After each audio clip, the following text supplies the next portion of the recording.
Good afternoon, everyone. So today we will start the cases of Article 14, equality before the law and equal protection of law. So first we have to understand the concept of equality before law and equal protection of law, which I already told you in previous lectures. Uh, so, equality before law means all persons are equal in the eyes of law. Equality before law means all persons will get opportunity, same opportunity, in the same circumstances. If there is no equal protection of law, automatically there is no equality before law. अगर persons को क्या नहीं मिलेंगे, equal treatment नहीं मिलेगा, तो automatically उनका क्या right वॉलेट हो जाएगा, उनका equality before law. Obviously let's take an example. दो वीमेन है, वो सेम जॉब के लिए अप्लाई करती हैं और दोनों को सेम ट्रीटमेंट नहीं मिल रहा, तो वहां पे क्या हो रहा है, वहां पे डिस्क्रिमिनेशन हो रहा है, तो ऑटोमेटिकली क्या इक्वालिटी बिफोर लॉ क्या हो रहा है, वॉलेट हो रहा है. ठीक है. So let's start with the cases of Article 14. First case is State of West Bengal versus Anwar Ali Sarkar 1952. Right. Second case is Menaka Gandhi versus union of India. मैंने आपको केस कराया था, किस में कराया था, आर्टिकल 21 में कराया था ये आपको, पर्सनल लिबर्टी के लिए 1978. नेक्स्ट केस है आपका Indira Sawhney versus union of India 1993. Fourth case is Air India versus Nargesh, ये है आपका 1978. नेक्स्ट है आपका Vishakha versus state of Rajasthan 1977. Next है आपका फिफ्थ केस है आपका Navtej Singh Johar versus union of India 2016 के केस हैं. ठीक है. तो फर्स्ट केस जो हम लेंगे वो हम लेंगे state of West Bengal versus Anwar Ali Sarkar 1952. इस केस में क्या हुआ था, जो वेस्ट बंगाल में जो स्पेशल कोर्ट का एक्ट है 1950, इसके तहत क्या हुआ था, इन्होंने प्रोवाइड किया था स्पीडर ट्रायल कि कुछ ऑफेंस ऐसे हैं, सर्टन ऑफेंसेस ऐसे हैं जो जिनका स्पीडी ट्रायल होगा किसके according, West Bengal special court act 1950 के अकॉर्डिंग. इसका जो स्पेशल कोर्ट एक्ट 1950 है, इसका जो सेक्शन 3 है इस एक्ट का, किस एक्ट का, स्पेशल कोर्ट एक्ट 1950, इसका सेक्शन 3 इंपावर करता है स्टेट गवर्नमेंट को क्या, कि वो कॉन्स्टिट्यूट करें, स्पेशल कोर्ट्स बनाएं. ठीक है. किसके लिए, जो सर्टन ऑफेंसेस ला दिए गए हैं उनका स्पीडी ट्रायल करें और इनके लिए क्या बनाए जाएं, स्पेशल अलग से कोर्ट बनाए जाएं. ठीक है. तो उसके बाद क्या हुआ, लेकिन सेक्शन जो था इसका जो बनाया गया है कि स्पेशल कोर्ट बनाए जाएंगे, सेक्शन 5 में बोला है कि कॉन्स्टिट्यूशनली वैलिड है. ठीक है. अलाउ किया गया है कि स्पेशल कोर्ट बनाए जाएंगे किसके लिए, इन ऑफेंसेस के ट्रायल के लिए. ठीक है. और ये किसकी डायरेक्शन से बनाए जाएंगे, किसकी डायरेक्शन पे स्पेशल ट्रायल चलेगा और स्पेशल ट्रायल होगा, ये स्टेट गवर्नमेंट की डायरेक्शंस पे. कौन सी स्टेट गवर्नमेंट, वेस्ट बंगाल की स्टेट गवर्नमेंट. और उसके लिए क्या बनाया गया था, स्पेशल कोर्ट एक्ट 1950 बनाया गया था. लेकिन सेक्शन 5 को चैलेंज कर दिया गया. ठीक है. सेक्शन 5 को चैलेंज कर दिया किस ग्राउंड पे, क्या, देयर वाज नो ऑब्जेक्ट, कोई ऑब्जेक्ट ही नहीं है बनाने के लिए, क्या, classification between the different offences. जो भी इन्होंने बोला था कि कुछ ऑफेंस ऐसे होंगे जिनका स्पीडी ट्रायल चलेगा, तो इसके पीछे कोई मेन ऑब्जेक्ट ही नहीं है. क्यों चलेगा स्पेशल, क्यों चलेगा स्पीडी ट्रायल, सबका एक जैसे ट्रायल चलेगा ना, तो इसके पीछे कोई मेन ऑब्जेक्ट ही नहीं है. या तो गवर्नमेंट ने कुछ मेन ऑब्जेक्ट दिया होता कि हम इसके लिए हम जो स्पीडी ट्रायल चला रहे हैं ऑफेंसेस का, इसके पीछे कुछ मेन ऑब्जेक्ट है, लेकिन ऐसा कोई मेन ऑब्जेक्ट इन्होंने मेंशन ही नहीं किया. वेस्ट बंगाल की गवर्नमेंट ने सिर्फ ये बात बोल दी कि स्पेशल कोर्ट 1950 के अकॉर्डिंग इसके तहत स्पीडी ट्रायल चलेगा कुछ ऑफेंसेस का. जो सेक्शन 3 जो स्पेशल कोर्ट एक्ट 1950 का सेक्शन 3 है, वहां पे इंपावर करती है स्टेट गवर्नमेंट की स्पेशली अलग से कोर्ट बनाए जाएंगे और वहां पे क्या होगा, वहां पे ऑफेंसेस का स्पीडी ट्रायल चलेगा. लेकिन इसके सेक्शन 5 को क्या कर दिया गया, इसको चैलेंज कर दिया गया कि कोई ऑब्जेक्ट ही नहीं है स्पीडी ट्रायल के लिए, इन ऑफेंसेस के लिए. ठीक है. तो सुप्रीम कोर्ट ने क्या किया, सुप्रीम कोर्ट ने जो ये एक्ट था, कौन सा एक्ट, अभी मैंने आपको बताया, स्पेशल कोर्ट एक्ट 1950, तो स्पेशल कोर्ट 1950 को सुप्रीम कोर्ट ने इनवैलिड कर दिया, इस एक्ट को सुप्रीम कोर्ट ने इनवैलिड कर दिया, क्योंकि ये क्या कर रहा था, ये आर्बिट्रेरी, ये गवर्नमेंट की आर्बिट्रेरी पावर थी। गवर्नमेंट कभी भी, गवर्नमेंट की आर्बिट्रेरी पावर है, गवर्नमेंट ने कोई भी ऑब्जेक्ट नहीं दिया कि हम इस ऑब्जेक्ट के लिए जो ऑफेंसेस है इनका क्लासिफिकेशन कर रहे हैं, हम इन जो ऑफेंस है इसका क्लासिफिकेशन कर रहे हैं, तो इसके लिए कोई भी इन्होंने ऑब्जेक्ट नहीं दिया। किसने नहीं दिया? वेस्ट बंगाल की गवर्नमेंट ने कोई भी क्या नहीं दिया, ऑब्जेक्ट नहीं दिया। किसके लिए ऑब्जेक्ट नहीं दिया?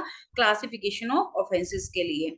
ठीक है, इस एक्ट ने कोई भी पॉलिसी नहीं दी, कोई भी गाइडलाइन नहीं दी, कोई भी ऑब्जेक्ट नहीं दिया। किसके लिए? क्लासिफिकेशन ऑफ ऑफेंसेस के लिए। और ये क्या हो गया, एक तरह से गवर्नमेंट की अपना मनमानी काम हो गया, आर्बिट्रेरी। गवर्नमेंट क्या, मैंने आपको क्या बताया था नेचुरल जस्टिस में, supremacy of law is supreme, तो गवर्नमेंट अपने पावर का आर्बिट्रेरी यूज नहीं कर सकती। लेकिन यहाँ पे सुप्रीम कोर्ट ने बोला कि जो ये एक्ट बनाया गया है, इस एक्ट के अकॉर्डिंग जो क्लासिफिकेशन ऑफ ऑफेंस किया गया है, कुछ ऑफेंस का स्पीडी ट्रायल चलेगा, ये गवर्नमेंट का क्या है, आर्बिट्रेरी काम है। तो हम इस एक्ट को ही क्या कर रहे हैं, इनवैलिडेट कर रहे हैं। कौन से एक्ट को कर रहे हैं? स्पेशल कोर्ट एक्ट 1950 को हम क्या कर रहे हैं, इनवैलिडेट कर रहे हैं। क्यों? क्योंकि ये एक्ट कोई भी स्पेशल, कोई भी पॉलिसी या फिर गाइडलाइन को नहीं बताता। ठीक है, ऐसी कोई भी पॉलिसी गाइडलाइन नहीं देता जिसके लिए हम क्या कर रहे हैं, ऑफेंस का क्लासिफिकेशन कर रहे हैं। ठीक है, तो क्या हुआ इससे, the necessity of speedy trial. ठीक है, जो ये हमें बोला कि हमें जरूरत है स्पीडी ट्रायल की, ये क्या कर रही है, ये बायस क्रिएट कर रही है।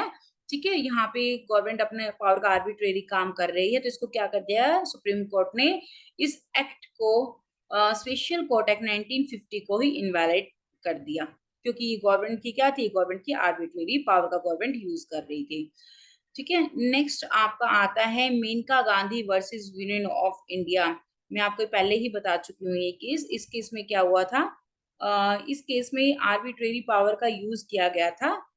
आर्बिट्रेरी पावर का यूज किसने किया था? आर्बिट्रेरी पावर का यूज किया गया था जो मेनका गांधी केस में क्या हुआ था, जब मेनका गांधी से उसके पासपोर्ट को क्या कर लिया गया था, जब्त कर लिया गया था।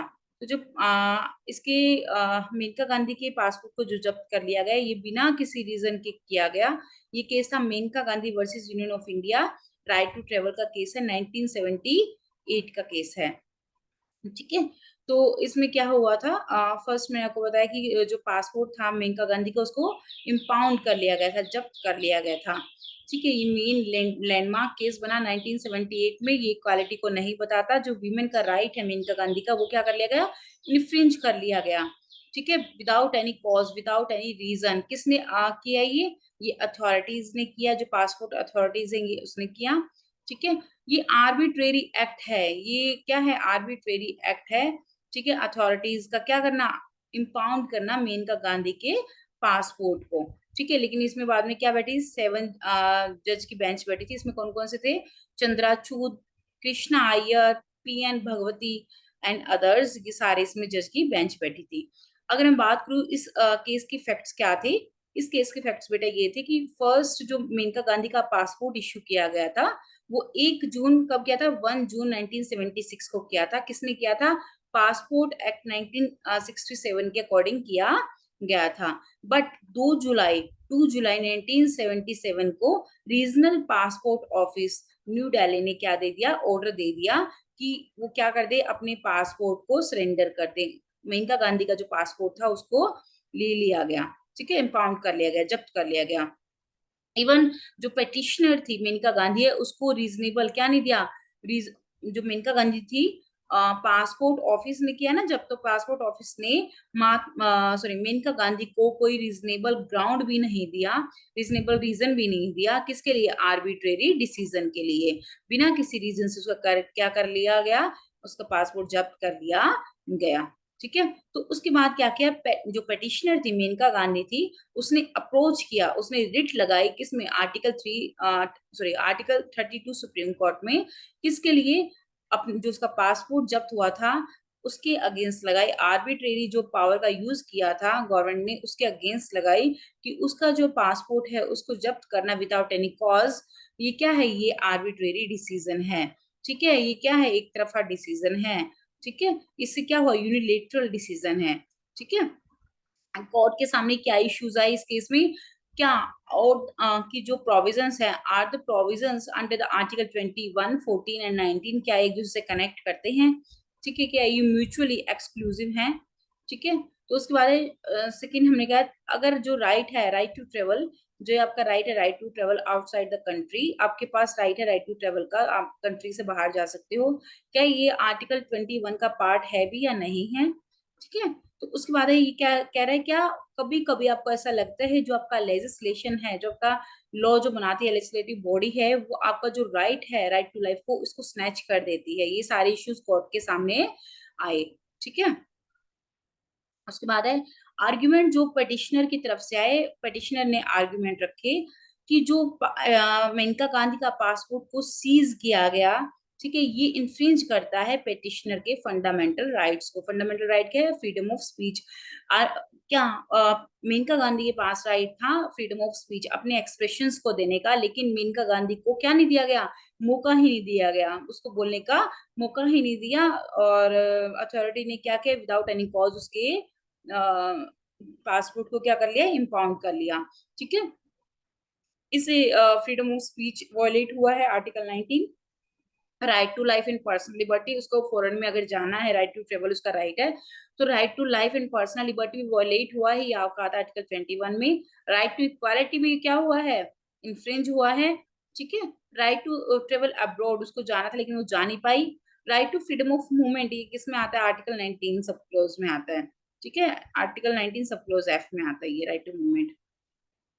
ठीक है, उसके बाद फिर जो आर्गुमेंट पेटिशनर ने रखे, ये रखे जो प्रोविजंस दिए गए हैं आर्टिकल 14, 19, 21 में, इनको एक साथ पढ़ा जाना चाहिए। ठीक है, उसके बाद आता है कि इंडिया ने सिर्फ अमेरिका के जो कंसेप्ट है ड्यू प्रोसेस ऑफ लॉ को एक्सेप्ट नहीं किया।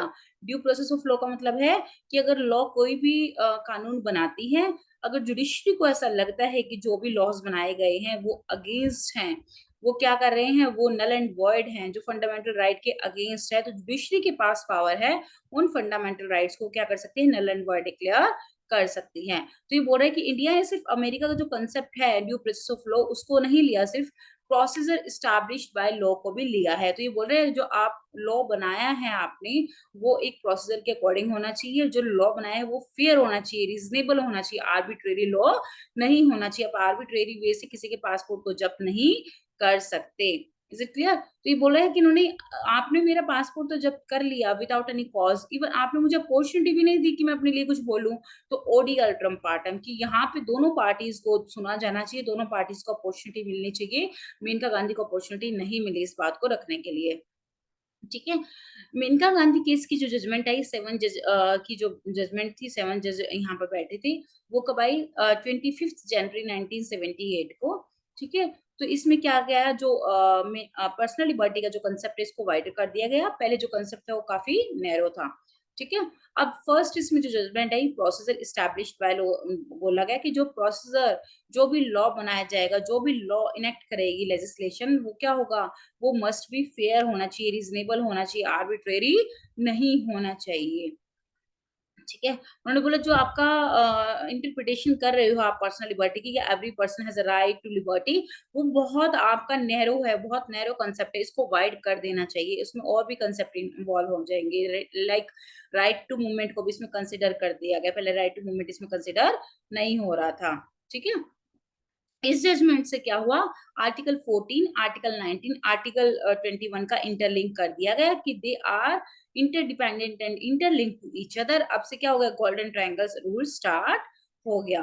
ठीक है, उसके बाद है कि ये जो जजमेंट है ये प्रोटेक्ट कर रही है सिटीजन्स को, कि जो भी एग्जीक्यूटिव एक्शंस ले रही है, अनचैलेंजेबल एक्शंस जिसको हम चैलेंज नहीं कर सकते, ठीक है, उसको ये क्या कर रही है, हमारे राइट को प्रोटेक्ट कर रही है। अब से हम क्या कर सकते हैं, जो भी गवर्नमेंट के अनचैलेंजेबल एक्शंस एग्जीक्यूटिव बॉडी के, हम उसके उसके अगेंस्ट क्या ले सकते हैं, एक्शंस ले सकते हैं रिफाइल करके।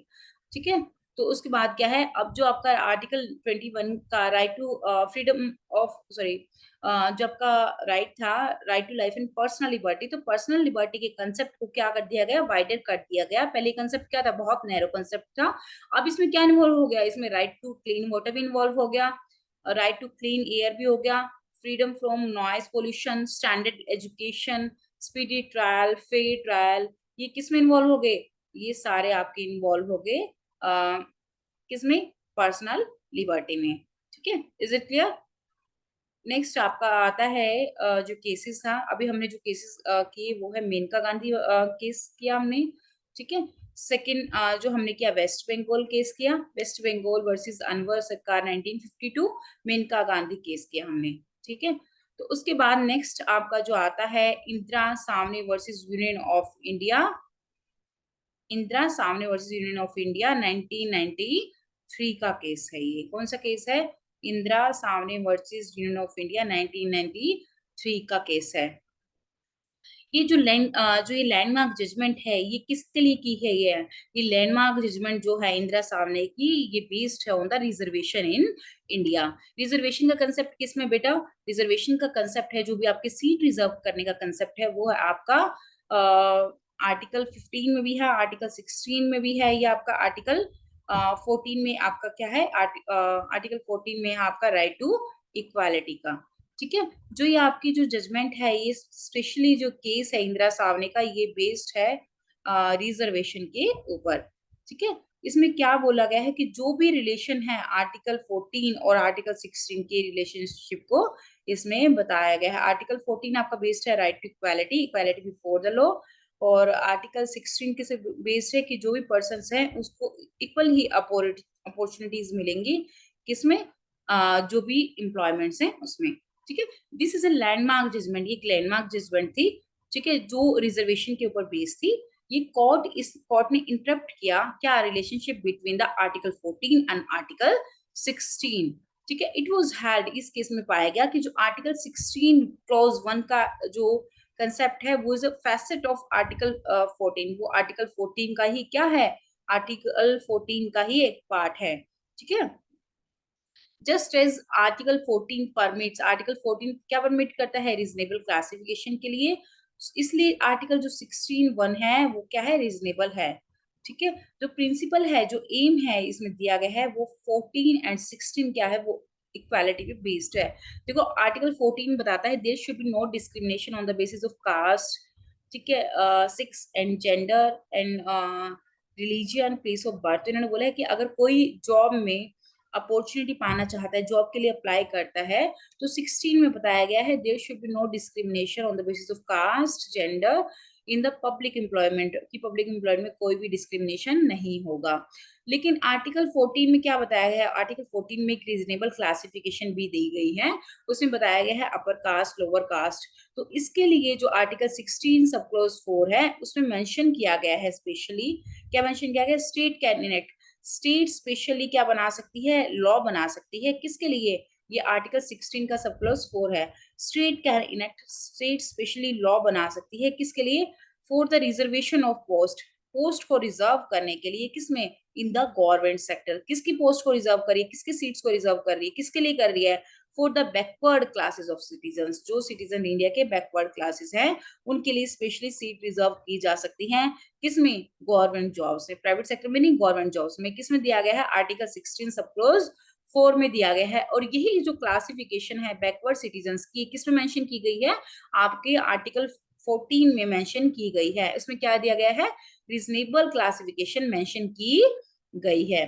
ठीक है, तो इसके लिए हम बोल सकते हैं कि दोनों ही जो प्रोविजंस हैं आर्टिकल 16 और आर्टिकल 14, आर्टिकल 16 सब क्लोज 4, आर्टिकल 14 का क्या है?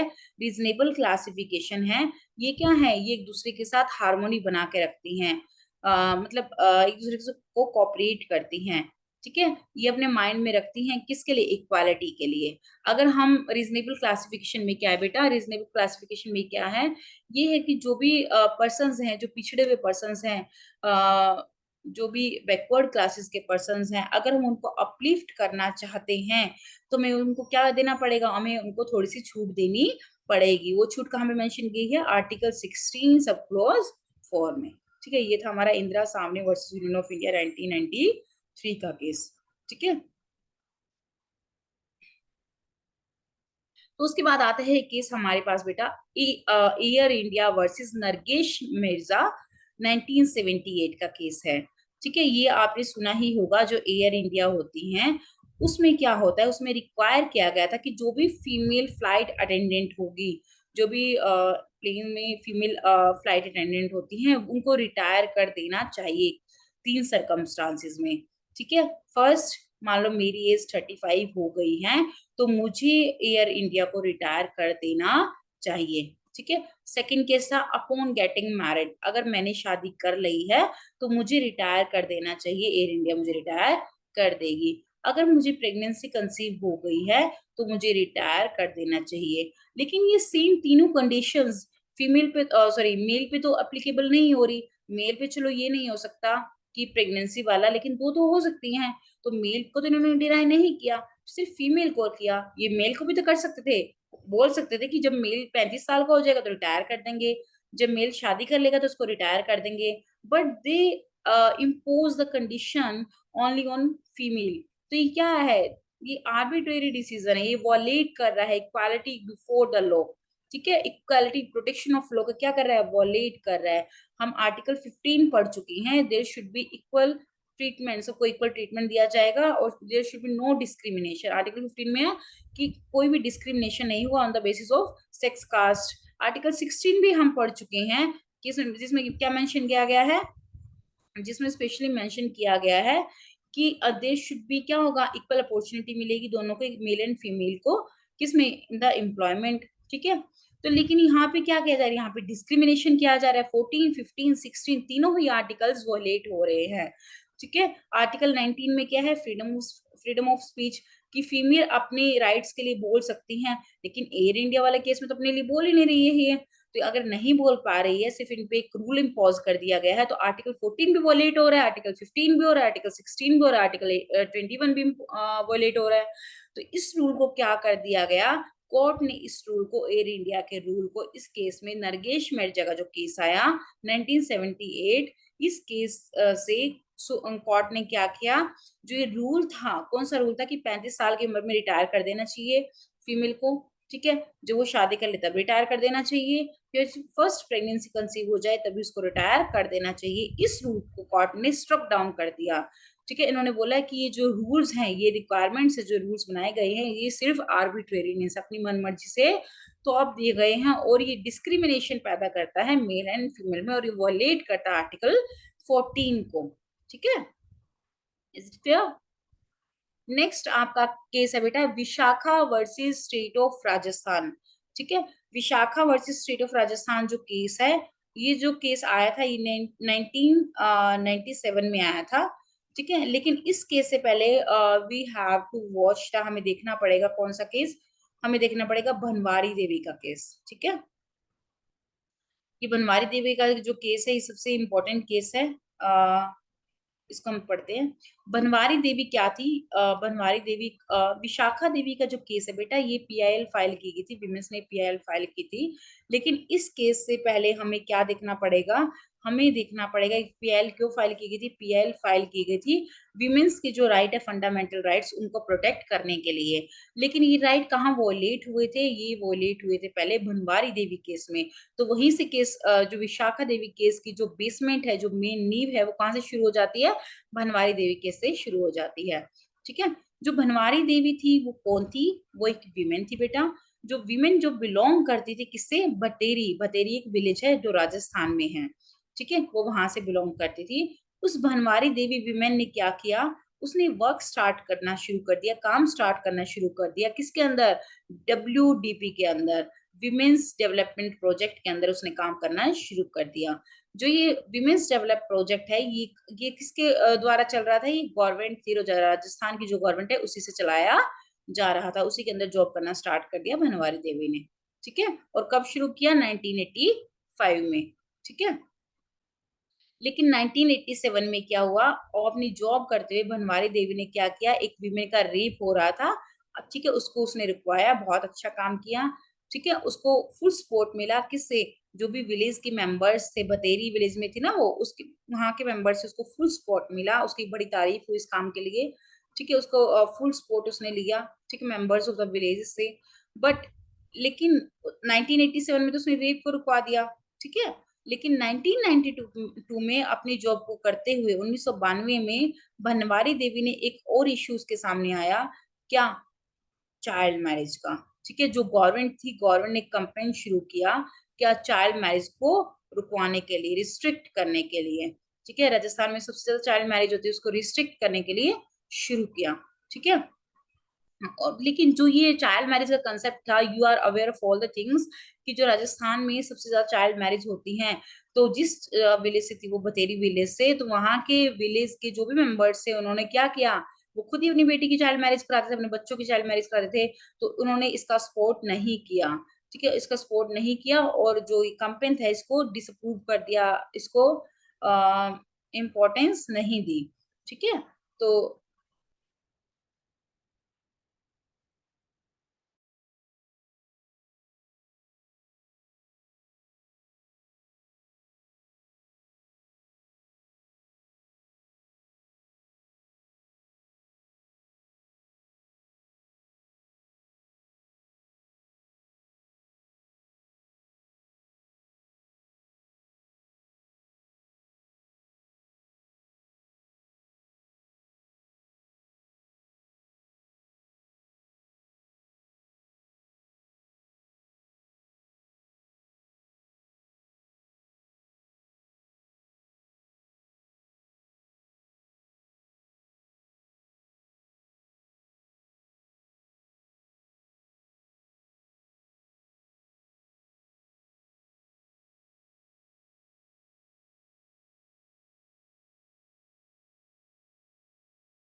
Sorry to disturbance. तो हम कहाँ थे? ठीक है, तो इसमें क्या हुआ, उसको फर्स्ट जो मैंने आपको बताया, वो मेंबर बन गई थी बनवारी देवी। बनवारी देवी एक विमेन थी जो बिलोंग करती थी किससे, भतेरी विलेज से। ठीक है, तो उसने काम करना शुरू कर दिया था विमेन डेवलपमेंट प्रोजेक्ट में। ठीक है, जिसमें विमेन को डेवलप किया जा रहा था। जो प्रोजेक्ट था किसके द्वारा रन किया जा रहा था, ये रन किया जा रहा था गवर्नमेंट ऑफ राजस्थान से। ठीक है, और ये कब उसकी मेंबर बनी थी, 1985 में बनी थी। तो 1987 में इसने क्या किया था, इसने विमेन के एक रेप को रुकवाया था। ठीक है, तो उसमें वहां पे जो भी उसके विलेज के जो भी नेबर्स थे बतेरी विलेज के, तो उन्होंने फुल सपोर्ट किया था बनवारी देवी को इसमें। लेकिन 1992 में गवर्नमेंट की तरफ से एक कैंपेन चलाया गया, जिसमें बोला गया था कि जो भी चाइल्ड मैरिज है उसको रिस्ट्रिक्ट कर दिया जाए। लेकिन इस बार जो भी बतेरी विलेज से जो भी पीपल्स है, उन्होंने सपोर्ट नहीं किया, क्योंकि वो खुद ही अपने बच्चों की चाइल्ड मैरिज कराते थे राजस्थान में। उन्होंने इस कैंपेन को डिसअप्रूव कर दिया, इग्नोर कर दिया। ठीक है, तो इसमें अभी क्या हुआ, जो बतेरी विलेज में मैंने आपको बताया, वो खुद ही अपने बच्चों की चाइल्ड मैरिज कराते थे। एक फैमिली थी रामकरण गुर्जर की। ठीक है, तो रामकरण गुर्जर ने क्या किया, पूरे अरेंजमेंट्स कर लिए थे अपनी बेटी की शादी के लिए, इन्फेंट चाइल्ड के लिए, इन्फेंट डॉटर के लिए। ठीक है, तो बनवारी देवी ने क्या किया, बनवारी देवी ने जो भी उसको काम सौंपा गया था चाइल्ड मैरिज के लिए, तो उस शादी को उसने रुकवा दिया, पूरा प्रयास किया शादी को रुकवाने के लिए। ठीक है, तो 5 मई 1992 को जो सब डिविजनल ऑफिसर थे, एसडीओ थे, उनके साथ डिप्टी सुप्रिटेंडेंट जो थे, डीएसपी, वो वहां पर आए और उन्होंने शादी को रुकवा दिया। मैंने आपको बताया 5 मई 1992 को किसकी बेटी को शादी को रुकवाया गया, रामकरण गुर्जर की बेटी की शादी को रुकवा दिया गया। एसडीओ के साथ डीएसपी आए और उन्होंने शादी को रुकवा दिया। किसने कंप्लेन की थी इसकी, बनवारी देवी ने की थी। ठीक है, लेकिन उसी शादी को रातों रात रामकरण गुर्जर ने शादी को रातों रात कर दिया। ठीक है, और पुलिस ने कोई एक्शन भी नहीं लिया। ठीक है, क्योंकि पुलिस को पता भी नहीं चला, रातों रात रुकवा दिया गया। ठीक है, तो यह बताया कि जो ये बनवारी देवी ने शादी रुकवाई है किसकी, रामकरण गुर्जर की बेटी की, इससे रामकरण गुर्जर भड़क गया।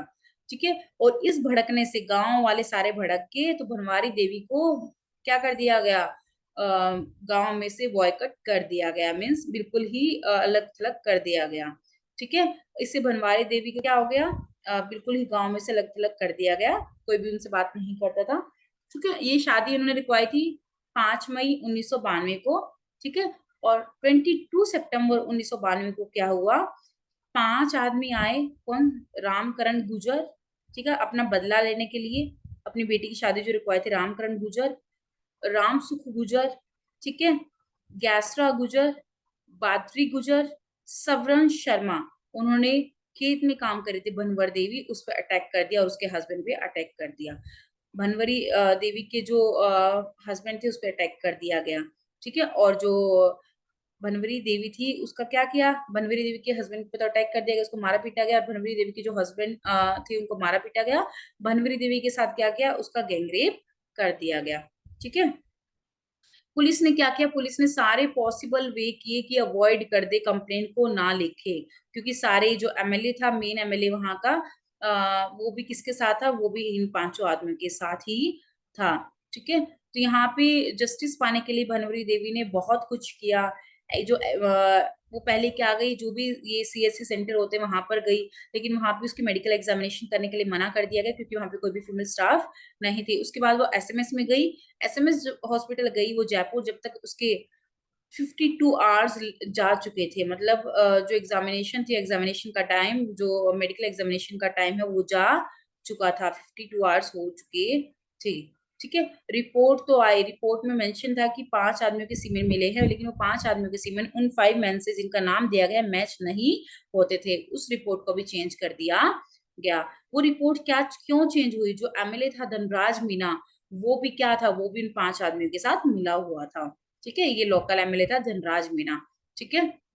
तो ये सारे 5 आदमी के सीमेंट जो मिले ये भी मैच नहीं हुए, वो 5 आदमी आराम से छूट गए, ठीक है। बाद में क्या हुआ है, जो ये बनवरी देवी का केस है ये काफी छपा, ठीक है, अखबारों में छपा, तो उससे बाद में बनवरी देवी को काफी क्या मिला, बनवरी देवी को गवर्नमेंट ने एक मकान भी दिया, प्लॉट भी दिया, बहुत हेल्प की।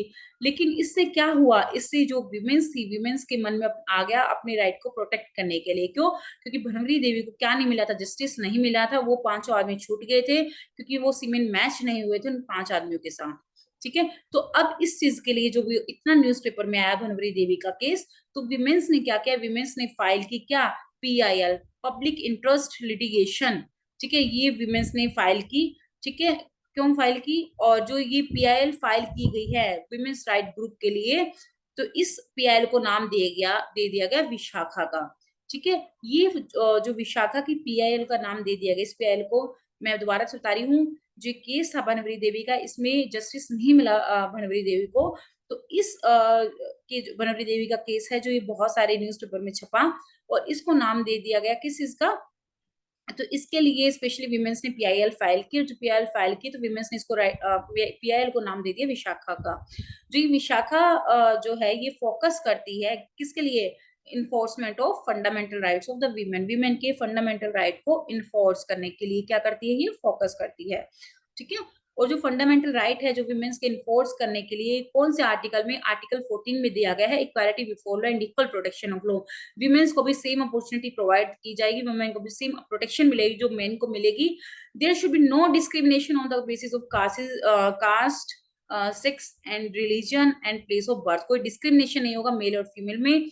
आर्टिकल 15 में क्या बताया गया, आर्टिकल 15 बताया गया है कि there should no discrimination on the basis of caste, gender, ठीक है, वो कहीं भी नहीं होगा, किसी भी जॉब में नहीं होगा, ये आर्टिकल 16 में बताया गया है। आर्टिकल 19 में है कि freedom of speech and expression, दोनों को राइट है अपनी क्या करने का, कहीं अपनी बात को रखने का, और कहीं भी आने जाने का, मूवमेंट का राइट है, ठीक है। तो उस पर आर्टिकल 21 में क्या, आर्टिकल 21 में हम केस कर चुके हैं, Maneka Gandhi versus union of India का, मेरे पास राइट है, right to life and personal liberty. Personal liberty में बहुत सारे कंसेप्ट इन्वॉल्व होते हैं, right to health, right to education, ठीक है, तो ये राइट टू ट्रेवल, ठीक है, ये जो कंसेप्ट हैं इन राइट को प्रोटेक्ट करने के लिए विमेंस के राइट को तो पीआईएल दी गई कि विमेंस तो अपने वर्क प्लेस पे भी सेफ नहीं है, ठीक है। तो इसमें जो केस था विशाखा वाली जो पीआईएल फाइल की गई है, इसमें इश्यूज रेज हुए कि whether sexual harassment the workplace amount to violation of right of gender inequality and right to life and liberty, कि जो वर्क प्लेस पे जो सेक्सुअल हरासमेंट की जाती है क्या वो वोलेट करती है जो मेरा राइट है जेंडर इक्वालिटी को, क्या इस राइट को वोलेट करती है, हाँ करती है। क्या मेरा जो राइट है, right to life and liberty, क्या इसको वोलेट करती है, ये सारे इशू रेज हुए थे विशाखा के केस में, ठीक है। उसके बाद है क्या इसमें फिर एक क्वेश्चन और रेज हुआ क्या जो एम्प्लॉयर है उसकी कुछ रिस्पॉन्सिबिलिटी है? मान लो लेट्स टेक एन एग्जांपल, मेरे साथ वर्क प्लेस पे क्या होता है, कोई सेक्सुअल हरासमेंट होता है, क्या वहां पे मेरे जो एम्प्लॉयर्स हैं जिनके अंडर मैं जॉब कर रही हूँ, क्या उनकी कोई रिस्पॉन्सिबिलिटी बनती है या नहीं बनती? ठीक है। तो ये जो रीट पिटिशन फाइल की गई थी, यहाँ पे पिटिशनर के आर्गुमेंट थे। ठीक है, इन्होंने क्या किया, इन्होंने आर्ग्यूमेंट्स रखे किसके लिए, जो भी इंडिसेंट्स एक्ट होते हैं सेक्सुअल हरासमेंट के विमेन के वर्क प्लेस पे, वो वोलेट करते हैं हमारे फंडामेंटल राइट्स को। आर्टिकल 14 को equality before and equal protection of law, article 15 को कि there should be no discrimination on the basis of caste gender. ठीक है, उसके बाद आर्टिकल 19 सब क्लोज 1 को, ठीक है, article 21 right to life and personal liberty को। ठीक है, तो ये जो पेटिशनर की जो ऑनेबल कोर्ट ने इस पे क्या दिए, इस पे अपने जजमेंट दी बाद में। ठीक है, जजमेंट क्या आई कि that would the lack of law, जहां पे लॉ में क्या है, लक्यूना है, लॉ में कमी है, वो क्या करता है, ठीक है, वहां पे क्या होने चाहिए, इन्होंने बोला कि देयर शुड बी प्रिवेंट, रोका जाना चाहिए किसको, सेक्सुअल हरासमेंट को। ठीक है, और विमेन को एक सेफ वर्किंग एनवायरनमेंट प्रोवाइड करना चाहिए, ये सुप्रीम कोर्ट ने बोला इस केस में। ठीक है, कि विमेन के लिए एक सेफ, जहां पे वो खुद को सेफ फील करें, ऐसा वर्किंग एटमोसफेयर तैयार किया जाना चाहिए जहां पे वो इजिली अपना जॉब कर सके। ठीक है, इज इट क्लियर? ठीक है, उसके बाद article 354 and article sorry section 354 and section 354A of the Indian panel code.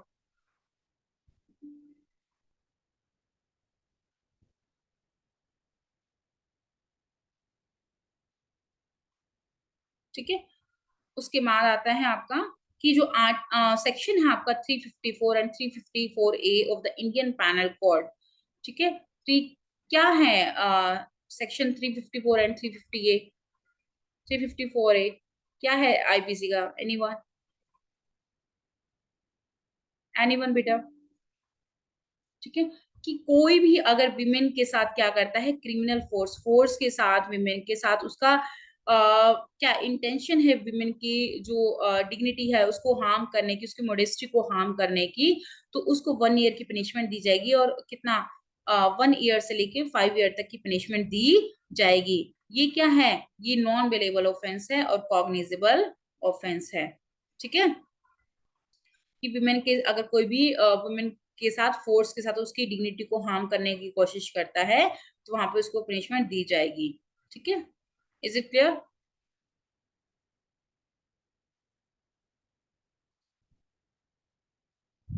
ठीक है, तो आप अभी मैंने आपको क्या बताया, विशाखा केस में बताया, ये पीआईएल फाइल की गई थी, इसमें इश्यूज रेज हुए थे। इसमें जो जजमेंट आई, इसमें बताया कि जो भी सेक्सुअल हरासमेंट है वर्किंग प्लेस पे उसको रोक दिया जाना चाहिए, और विमेन को एक सेफ वर्किंग एनवायरनमेंट प्रोवाइड किया जाना चाहिए।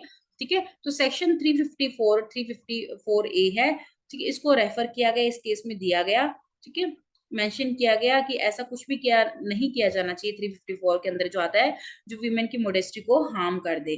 ठीक है, इज इट क्लियर? ठीक है, उसके बाद है यहाँ पे उन्होंने बोला कि एम्प्लॉयर की भी ड्यूटी बनती है। क्या ड्यूटी बनती है, कि एम्प्लॉयर और अदर रिस्पॉन्सिबल पर्सन, जो भी एम्प्लॉयर है जिसके अंडर जो काम कर रहे हैं एम्प्लॉयर, या फिर जो कोई भी रिस्पॉन्सिबल पर्सन है जो क्या क्या अपॉइंट किया गया है ड्यूटी के लिए, वो बाउंड है क्या करे, कि वो ऐसे इंडिसेंट जो भी काम हो रहे हैं, इंसिडेंट्स हो रहे हैं, सेक्सुअल हरासमेंट के जो भी काम हो रहे हैं, उसके खिलाफ क्या ले, एक स्पेसिफिक क्या ले, स्ट्रिक्ट एक्शन ले। ठीक है, और इसने बोला है कि ऐसा ऑर्गेनाइजेशन की भी ड्यूटी बनती है, वहां पे एम्प्लॉयर्स की भी ड्यूटी बनती है, इंडस्ट्री की भी ड्यूटी बनती है, कि वो एक मैकेनिज्म बनाए किसके लिए, ऐसे मान लो ऐसा कुछ भी हुआ, किसी विमेन के साथ छिड़खानी हुई है, तो उसको रेमेडी प्रोवाइड की जाए।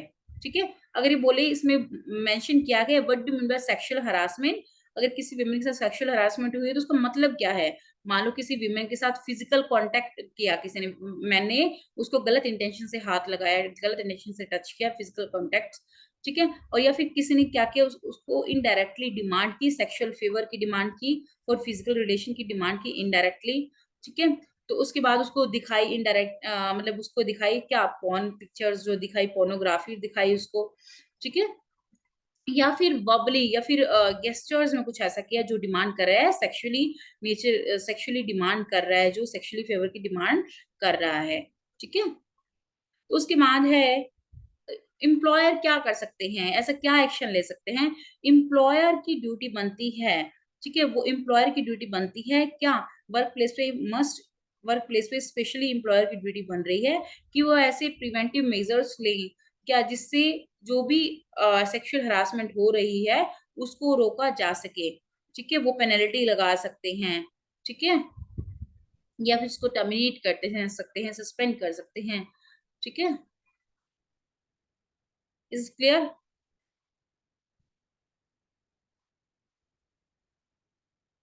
उसके बाद क्या है, जो भी इंडस्ट्री है उसके पास एक रिड्रेस मैकेनिज्म जरूर होना चाहिए। अगर कोई ऐसी कंप्लेंट आती है विमेन की, तो कहाँ जाएगी, रिड्रेस मैकेनिज्म में जाएगी।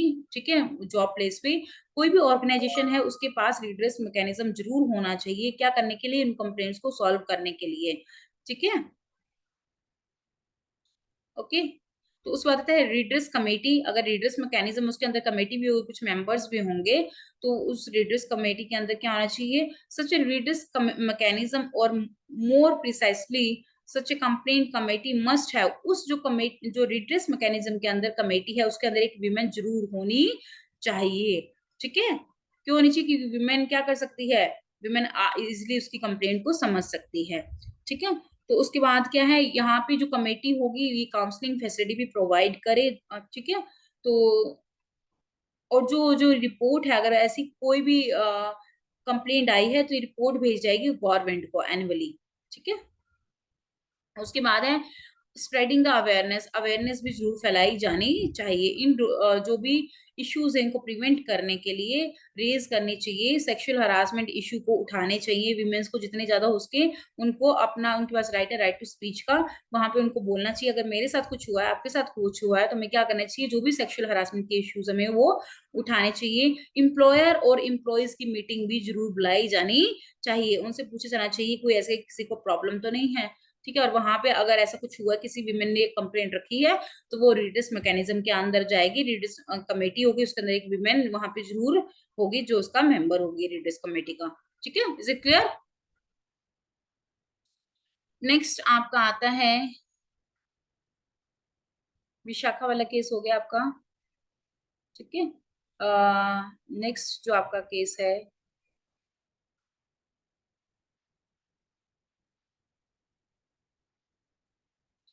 National legal service authority NALSA versus union of India.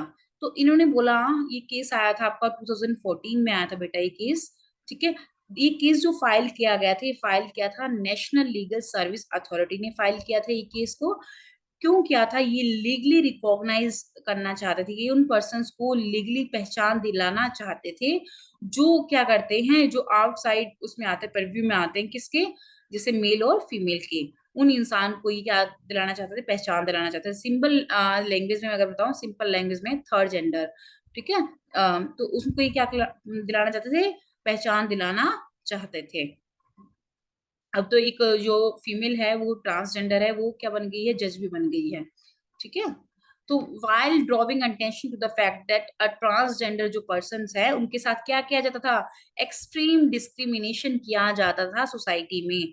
ठीक है, तो यहाँ पे क्या है, कोर्ट ने हेल्ड किया, कोर्ट ने अपनी जजमेंट दी कि जो पर्सन हैं ट्रांसजेंडर है उनके पास भी राइट है, राइट टू इक्वालिटी, आर्टिकल 14, वहां पे भी उनके साथ कोई डिस्क्रिमिनेशन नहीं किया जाएगा on the basis of sex. अगर वो ट्रांसजेंडर है तो उनको भी इक्वल ही अपॉर्चुनिटी मिलेगी, इक्वालिटी प्रोटेक्शन ऑफ लॉ, उनको भी इक्वल सेम ट्रीटमेंट मिलेगा। ठीक है, तो ये केस आया था national legal service authority versus union of India, 2014 का केस है। ये केस फाइल किया था नालसा ने national legal service authority of India में, जिसने रिकॉग्नाइज किया था, जिसने पहचान दिलाई थी पर्सन्स को, किन पर्सन्स को, जो कि ट्रांसजेंडर पर्सन्स हैं, जो मेल और फीमेल के पेटव्यू से बाहर आते हैं। इन्होंने बोला था जो भी ट्रांसजेंडर्स हैं वहां पे उनके साथ एक्सट्रीम डिस्क्रिमिनेशन किया जा रहा है, लेकिन कोर्ट ने बोला कि जो भी ट्रांसजेंडर्स हैं उनको भी इक्वालिटी का राइट है, उनके पास भी राइट है, राइट टू इक्वालिटी, जो उनके साथ उनको राइट दे दिया गया राइट टू इक्वालिटी का, उनको भी रिकॉग्निशन मिल गई, एक पहचान मिल गई इस केस से। ठीक है, उन्होंने बोला कि जो राइट टू इक्वालिटी का जो कंसेप्ट है वुड एक्सटेंड टू, वो किस पे भी लागू होगा, ट्रांसजेंडर्स पे भी लागू होगा। ठीक है, इज इट क्लियर? नेक्स्ट बेटा आपका केस था हर्ष मैंदर वर्सेस यूनियन ऑफ इंडिया 2018 का केस है। ठीक है, तो ये जजमेंट आई थी, ये क्या करती है, ये परमिट करती है, ये अलाउ करती है बैगिंग को। ठीक है, पहले बैगिंग को मना कर दिया गया था, किसमें बैगिंग को मना किया गया है, Bombay prevention of banging act, Bombay prevention of bagging act 1959 में मना कर दिया गया है। लेकिन हर्ष जो केस आया, Harsh Mahender versus union of India 2018, इस केस के अकॉर्डिंग इसमें जो जजमेंट है, इस जजमेंट ने परमिट कर दिया गया है बैगिंग को। इसमें बैगिंग को बोला है ये भी राइट टू इक्वालिटी में आता है, पर्सन के पास राइट है राइट टू बैगिंग का। ठीक है, तो कोर्ट ने बोला है बैगिंग कोई डिजीज नहीं है, कोई ये डिजीज का मतलब क्या होता है, कोई भी डिजीज हो जाना, मतलब कोई भी गलत काम नहीं है, बैगिंग नहीं है। ठीक है, ये कोई स्टिग्मा नहीं है। और ये ऑब्जर्व किया कि अगर हम क्रिमिनलाइज कर देंगे बैगिंग को, ये डायरेक्ट अटैक होगा जो भी पर्सन हैं जो काम नहीं कर सकते, या फिर जो पुरेस्ट पर्सन है जो खाना नहीं ले सकते, इनका फूड एंड शेल्टर नहीं है, तो वहां पे राइट टू इक्वालिटी खत्म हो जाएगी। तो यहाँ पे राइट टू बैगिंग को क्या कर दिया गया, वैलिड कर दिया गया। कौन से केस में, हर्ष महेंद्र वाले केस में। ठीक है, नेक्स्ट केस है बेटा आपका Shayara Bano versus union of India. ये जो केस है ये बहुत उसमें आया था। ठीक है, तो ये जो केस आपका 2016 का केस है, तो 22 अगस्त 2017 में क्या हुआ था, 5 जज की बेंच बैठी थी इस केस में सुप्रीम कोर्ट में। उन्होंने प्रोनाउंस की थी अपना डिसीजन ट्रिपल तलाक पे। तलाकुल सुन्नत, तलाकुल बिद्दत, ये आपने पढ़ा भी होगा, ये आपके मेंशन है किसमें, मुस्लिम लॉ में। ठीक है, जो भी आपके तलाकुल सुन्नत है उसमें मेंशन कर दिया जाता है कि अगर मान लो आज मैंने प्रोनाउंस किया है तलाक, तो 3 महीने बाद में उसको अगर बीच में इंटरकोर्स हो गया तो वो जो तलाक है वो इनवैलिड हो जाएगा। ठीक है, तलाकुल सुन्नत में आते हैं, अलग अलग फॉर्म्स हैं।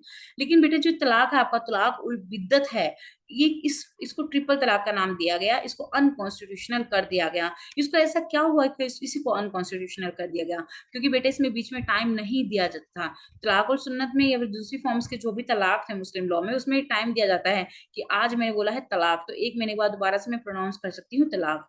लेकिन उसमें और सारी प्रोविजन है, बाद में मान लो बीच में इंटरकोर्स हो गया हस्बैंड वाइफ के बीच में, तो जो तलाक है वो रिवोक हो जाएगा। लेकिन जो ये तलाक था तलाकुल बिद्दत का, ये ऐसा तलाक था जिसमें सिर्फ 3 बार ही प्रोनाउंस करना होता था, तलाक तलाक तलाक। एक टाइम पर 3 बार प्रोनाउंस कर दिया तो वो तलाक ऑटोमेटिकली हो जाता था। इसमें इस तलाक को रिवोक करने का कोई प्रोविजन ही नहीं था। लेकिन जो दूसरी फॉर्म्स के तलाक है मुस्लिम लॉ में, उसमें स्पेशली मेंशन है, अगर आज अपने तलाक बोला तो आप 3 महीने बाद बोलोगे या 1 महीने बाद तलाक बोलोगे, तो इस बीच में अगर आपके बीच में इंटरकोर्स हो गया तो वहां पे आपका जो तलाक है वो रिवोक हो जाएगा ऑटोमेटिकली। सोचने समझने का टाइम भी दिया जा रहा है, लेकिन इसमें कोई टाइम दिया ही नहीं गया था। ठीक है, ये विमेन्स के राइट को, राइट टू इक्वालिटी को क्या कर रहा है, वॉयलेट कर रहा है, जो मेंशन आर्टिकल 14 में। ठीक है, every person has a right to equality. ठीक है, तो इस जो ये तलाक है इसको क्या कर दिया गया, इसको इनवैलिड कर दिया गया। कौन से केस से, Shayara Bano versus union of India के केस से। किसने किया, 5 जज बेंच बैठी थी, इसमें इन्होंने अपना डिसीजन दिया था। ठीक है,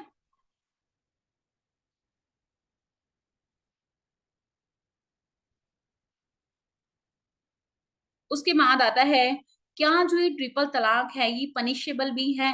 जो ये जज बैठे थे, 5 जज बेंच बैठी थी, उन्होंने हमें डिसीजन दिया 22 अगस्त को 2017 को, जो ट्रिपल तलाक है अब ये वैलिड नहीं है। अगर किसने ये बोला, क्या इसके लिए कोई पनिशमेंट होगी। हाँ बेटा, इस ट्रिपल तलाक पे एक बिल भी आ चुका है, एक एक्ट भी आ चुका है। कौन सा है, women protection of right on the marriage act 2019। ठीक है, protection of right on the marriage act 2019, ये पास किया है सेंट्रल गवर्नमेंट ने, कब, 31 जुलाई 2019 को। ठीक है, इसने क्रिमिनलाइज कर दिया है किसका, अगर किसी मैन ने डाइवोर्स का ये जो तलाक तलाक 3 बार बोला, ठीक है, इसमें अगर उसने ऐसा किया तो उसको 3 साल तक की सजा होगी। ठीक है, उसके बाद आता है बेटा आपका case Navtej Singh Johar versus union of India. Case है Navtej Singh versus union of India, 2016 का केस है। तो इस केस में क्या हुआ था, इस केस में जो भी पर्सन्स हैं, एलजीबीटी, एलजीबीटी मतलब सॉरी, एलजीबीटी मतलब लेस्बियन, गे, बायसेक्सुअल, ट्रांसजेंडर्स। ठीक है, तो इस केस में बोला गया था, 5 जज की बेंच बैठी थी, तो इन्हों स्ट्रक डाउन कर दिया गया है 377 को। मतलब इन्होंने जो भी क्रिमिनलाइज किया जा रहा था, मान लो लेस्बियन एक दूसरे के साथ रिलेशनशिप बना रहे हैं, तो ये क्या था, ये उस टाइम पर ऑफेंस था 377 के अंदर। गे एक दूसरे के साथ क्या कर रहे हैं, रिलेशनशिप बना रहे हैं, तो भी ये भी क्या था, ये भी एक तरह से ऑफेंस था 377 के अंदर। बायसेक्सुअल पर्संस भी एक दूसरे के साथ रिलेशनशिप बना रहे हैं, तो ये भी क्या था, ये ऑफेंस था, अननेचुरल ऑफेंसेस, जो नेचर के अगेंस्ट अगर जो सेक्सुअल रिलेशनशिप बनाते हैं, तो वो क्या है, ये सारे ऑफेंसेस थे किसमें, 377 के अंदर। लेकिन अब इसको क्या कर दिया गया, स्ट्रक डाउन कर दिया गया। ठीक है, पहले क्या था, क्रिमिनलाइज था सेम सेक्स रिलेशनशिप, लड़का लड़की एक दूसरे के साथ रिलेशनशिप बना सकते हैं, लेकिन वैसे रिलेशनशिप नहीं बना सकते जो नेचर के अगेंस्ट हैं। जैसे लड़की लड़की एक दूसरे के साथ रिलेशनशिप नहीं बना सकती, नेचर के अगेंस्ट है। एक लड़का एक लड़के के साथ रिलेशनशिप नहीं बना सकता, वो गे कहलाएगा, वो भी नेचर के अगेंस्ट था। लेकिन बायसेक्सुअल भी नहीं बना सकता, ट्रांसजेंडर भी नहीं बना सकता। लेकिन जो ये नवतेज सिंह वाला केस आया है, इस केस से क्या कर दिया गया, लीगली अलाउ कर दिया गया, किसके लिए, इंटरकॉर्स के लिए। अब एक लड़का लड़के के साथ भी सेक्सुअली इंटरकॉर्स कर सकता है, सेक्सुअल रिलेशनशिप बना सकता है। ठीक है, अगर जो आपका जो बोला गया था कि आप एक लड़का एक लड़की के साथ रिलेशनशिप नहीं बनाएगा, जो गे हैं वो सेक्सुअल इंटरकॉर्स नहीं करेंगे, ये अननेचुरल ऑफेंसेस है, मतलब ये नेचर के अगेंस्ट हैं ये ऑफेंसेस। ठीक है, तो ये जो आपको मना कर रहा है कि आप एक लड़की और एक लड़की सेक्सुअल इंटरकॉर्स नहीं करेंगे, ये आपका जो राइट है, राइट टू इक्वालिटी की, वो इसको वॉलेट करता है। सेक्शन 377 ऑफ आईपीसी आपका जो राइट है, राइट टू इक्वालिटी का, वहां पे क्या कर रहा है, इसको वॉलेट कर रहा है, क्योंकि अब तो ट्रांसजेंडर्स के पास भी राइट आ गए हैं, है ना, अभी मैंने आपको पढ़ा था, केस पढ़ाया था। तो इसको क्या कर दिया गया, इसको इनवैलिड कर दिया गया। अब तो सबके पास राइट आ गए हैं, लेस्बियन, गे और बायसेक्सुअल और ट्रांसजेंडर, सबके पास राइट है क्या करने का, एक दूसरे के साथ सेक्सुअल रिलेशनशिप बनाने का। ठीक है, तो उसके बाद है नेक्स्ट केस है Joseph shine versus union of India 2018। ये केस बहुत आया था, 2018 का केस आपको याद भी होगा। इसमें 5 जज बेंच बैठी थी। इसने स्ट्रक डाउन कर दिया है बेटा 497 इंडियन पैनल कोड को। 497 क्या था, ये था अडल्ट्री। ठीक है, मान लो अडल्ट्री में क्या होता है, अडल्ट्री में होता है, मान लो मैं सेक्सुअल रिलेशनशिप बनाती हूँ किसी भी मैन के साथ, तो वहां पे मेरे हस्बैंड को राइट है क्या करने का, केस फाइल करने का। ठीक है, तो किसके अगेंस्ट केस फाइल करेगा, उस पर्सन के अगेंस्ट केस फाइल करेगा जिसके साथ मैंने सेक्सुअल रिलेशनशिप बनाए हैं। ठीक है, इसमें बताया गया है, if a person marriage for the second time during the time, sorry, ये था, सॉरी, 490 जो अडल्ट्री है, ये 497 में था, सॉरी, 494 है, ये अडल्ट्री है। अडल्ट्री का मतलब होता है कि मान लो कोई भी पर्सन शादी में होते हुए किसी और के साथ रिलेशनशिप बनाएगा, तो वो क्या कहलाएगा, इफ देखो 494 है, अडल्ट्री का मतलब होता है अगर कोई भी पर्सन मैरिड है, मान लो मैं मैरिड हूँ और मैं सेकंड टाइम दूसरी बार क्या कर रही हूँ, शादी कर रही हूँ during the life time of my husband. मान लो मैं शादी में हूँ फिर मैं दोबारा शादी कर रही हूँ, तो ये क्या होगा, ये अडल्ट्री कहलाएगा, ये पनिशेबल है। अगर मैं जोसेफ शाइन की बात करूँ, ये आपका आता है आईपीसी में, 494 क्या था, अडल्ट्री था, और ये 497 क्या आता है, हाँ देखो, 494 जो था वो आता है दोबारा शादी करना, बाइगेमी। ठीक है, 497 जो है वो आता है आपका अडल्ट्री। 494 जो है वो है बाइगेमी, कि अगर मान लो मेरी शादी हो गई है और मैं शादी में होते हुए भी दूसरी शादी कर रही हूँ, तो वो पनिशेबल है, वो उसमें 7 साल तक की सजा का प्रोविजन है, 7 इयर्स की प्रोविजन, कि मैं एक शादी में होते हुए दूसरी शादी नहीं कर सकती, दैट इज वो क्या है, बाइगेमी, वो आएगी आपकी 494 में। ठीक है, ये है अडल्ट्री। मान लो मैं हूं और मैं क्या कर रही हूँ, मैं शादी में होते हुए भी किसी और पर्सन के साथ रिलेशनशिप बना रही हूँ, तो ये किस में जाएगा, ये आपका जाएगा अडल्ट्री में। तो यहाँ पे मेरे हस्बैंड के पास राइट है, जिसके साथ मैंने सेक्सुअल रिलेशनशिप बनाया है, मेरा हस्बैंड उसके ऊपर केस फाइल कर सकता है। लेकिन मेरे पास राइट नहीं है, जिस वीमेन के साथ मेरा हस्बैंड सेक्सुअल रिलेशनशिप बना रहा है, वहां उस वीमेन के अगेंस्ट में केस फाइल नहीं कर सकती। तो यहाँ पे मैं किसी के साथ रिलेशनशिप बना रही हूँ, मेरी मे इट्स माय बॉडी, तो मेरे पास क्या मैं अपने बॉडी का यूज करके किसी के साथ भी सेक्सुअली इंटरकोर्स कर सकती हूँ आफ्टर माय मैरिज, ठीक है, मेरे पास राइट है ना ये। लेकिन यहाँ पे अगर मैंने किसी के साथ रिलेशनशिप बनाया है तो वहां पे मेरा हस्बैंड क्या कर देगा, केस फाइल कर देगा उस मैन के अगेंस्ट। लेकिन जिसके साथ मेरा हस्बैंड रिलेशनशिप बना रहा है वहां पे मैं उस वीमेन के अगेंस्ट केस फाइल नहीं कर सकती। क्या ये इक्वालिटी है? नहीं है। राइट टू इक्वालिटी को ये क्या कर रहा है, ये राइट टू इक्वालिटी को वॉलेट कर रहा है। Is it clear? ठीक है, मैं दोबारा से बता रही हूँ, जो Joseph shine versus union of India का जो केस है, ये किस पे आया है, ये 497 पे आया है, 497 आईपीसी।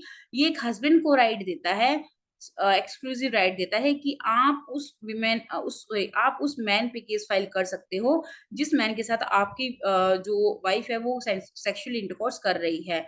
लेकिन जो ये 497 है अडल्ट्री, ये मुझे राइट नहीं देता कि मैं जिस विमेन के साथ मेरे हस्बैंड सेक्सुअल इंटरकोर्स कर रहे हैं मेरे साथ, उसके ऊपर केस फाइल कर सकती हूँ, ये मुझे राइट नहीं दे रहा। तो मेरे साथ क्या है, ये मेरे साथ एक तरह का डिस्क्रिमिनेशन है। ठीक है, अगर मैं जो मैंने आपको बताया था बाय मिस्टेक, वो था आपका 494, वो है बाइगेमी। बाइगेमी में है कि मान लो मैं शादी में होते हुए किसी और के साथ, आज मैं मैरिड हूँ और मैं किसी और के साथ भी शादी कर लेती हूँ, दूसरी शादी, तो वहां पे क्या होता है, मेरा हस्बैंड अगर मेरे ऊपर केस फाइल कर देगा दूसरे आदमी के साथ शादी के जो मैंने कर ली है, तो मुझे 7 साल तक की सजा हो जाएगी, वो है बाइगेमी। अगर मैं बात करूँ Joseph shine versus union of India 2018 की, तो ये केस किस पे आया था, ये 497 पे आया था, अडल्ट्री पे। अगर मैं शादी में हूँ आज और मैंने अपनी शादी में होते हुए भी किसी और के साथ सेक्सुअल इंटरकोर्स कर रही हूँ मैं, ओनली फॉर द प्लेजर, ठीक है, वहां पे मेरे हस्बैंड के पास राइट था उस आदमी के लिए केस फाइल कर देगा उस आदमी के ऊपर, लेकिन मेरे पास राइट नहीं था कि जिसके साथ मेरा हस्बैंड सेक्सुअल इंटरकोर्स कर रहा है मैं वहां पे केस फाइल कर सकूं। तो जो ये मेरा राइट है, राइट टू इक्वालिटी, ये उसको क्या कर रहा है, ये उस राइट टू इक्वालिटी को वायलेट कर रहा है एक तरीके से। जो मेरा जो राइट है, right to equal protection of law, equality before the law, उसको वायलेट कर रहा है। आर्टिकल 15, there should be no discrimination on the basis of caste gender, ये उसको वायलेट कर रहा है। मेरे पास राइट है फ्रीडम ऑफ स्पीच, ठीक है, मेरे पास राइट है राइट टू लिबर्टी, ठीक है, पर्सनल लिबर्टी और राइट टू लाइफ, अपनी लाइफ को जीने का, उसको भी वॉयलेट कर रहा है। इसने 3 आर्टिकल को वॉयलेट किया है वीमेन के, आर्टिकल 14, आर्टिकल 15, आर्टिकल 21। तो देर इज डिस्क्रिमिनेशन, यहाँ पे डिस्क्रिमिनेशन होता है सिर्फ वीमेन के लिए, कि वीमेन अगर सेक्सुअल इंटरकोर्स करेगी तो केस फाइल कर सकता है मैन, अगर मेरा हस्बैंड करेगा तो मैं उस वीमेन के अगेंस्ट केस फाइल नहीं कर सकती। तो इस केस में वीमेन को इक्वालिटी नहीं मिल रही थी, तो जोसेफ शाइन वाले केस में क्या कर दिया गया, जो ये आपका आईपीसी था 497, इसको क्या कर दिया, स्ट्रिक डाउन कर दिया गया। अब जो 497 है ये पनिशेबल ऑफेंस नहीं है।